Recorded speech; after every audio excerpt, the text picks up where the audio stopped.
अरे पुत्रा, तुझं कसं येणं झालं?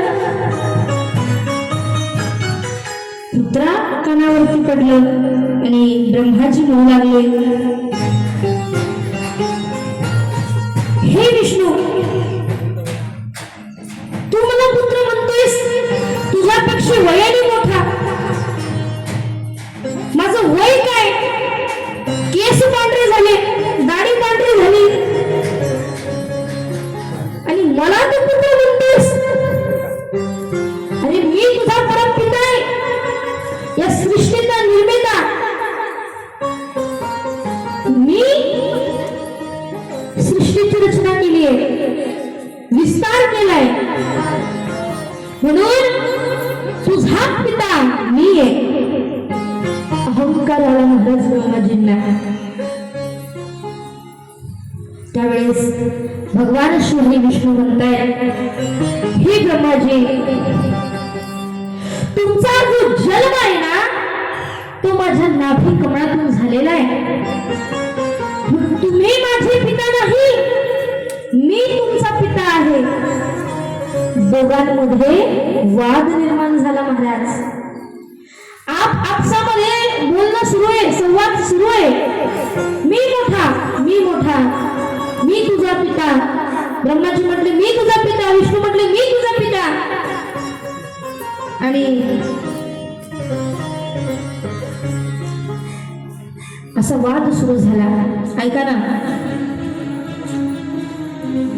आज हे संपूर्ण जे जग आहे ना, हे एकाच गोष्टी करता भांडण करतं आणि एकाच गोष्टीने भांडणं होतात.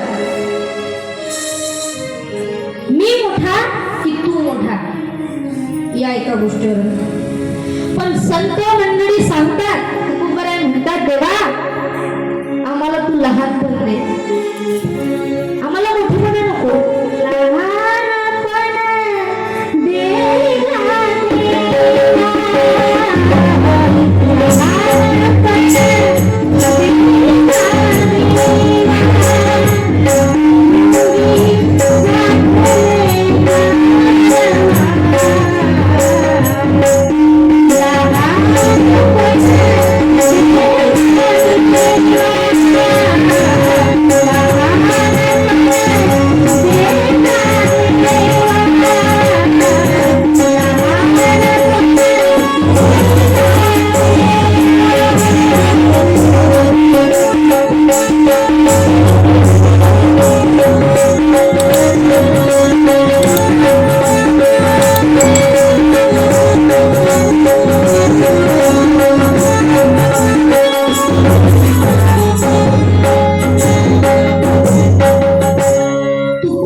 लहानपण देगा देवा. ज्या तुकोबारायांना एवढी मोठी उपमा मिळाली, ज्यांना आपण श्रीमंत जगद्गुरु तुकोबाराय म्हणतो, जगद्गुरु पदवी प्राप्त झाली, त्या जगद्गुरु तुकोबारायांचा अधिकार आहे का?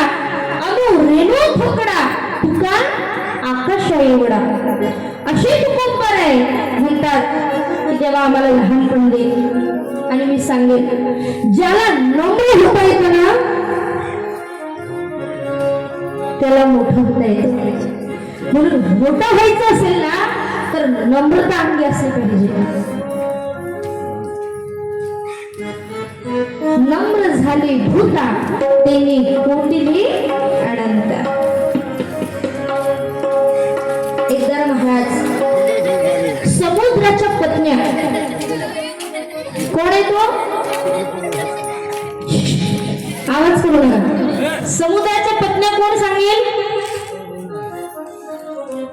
नद्या, गंगा, जमुना, सरस्वती, नर्मदा, कावेरी, चंद्रभागा, सिंधू. ह्या नद्या समुद्राच्या पत्न्या आहेत. आणि ह्या येत असताना आपल्या त्यांच्या पती परमेश्वराला भेट देण्याकरता जेव्हा येतात, तेव्हा खाली हात जात नाही. त्या काही ना काही आपल्या सोबत घेऊन जातात. कोणी एखाद्याचं घर घेऊन जाते, कोणी झाड घेऊन जाते, बरोबर की नाही? एखाद्याचं पीकच घेऊन जाते, काही ना काहीतरी घेऊन जातात. पण एक दिवस समुद्राने म्हटलं, तुम्ही हर वेळेस काही ना काही माझ्यासाठी आणता, पण मी सांगेल की तुम्ही आणणार का? नद्यांनी म्हटलं,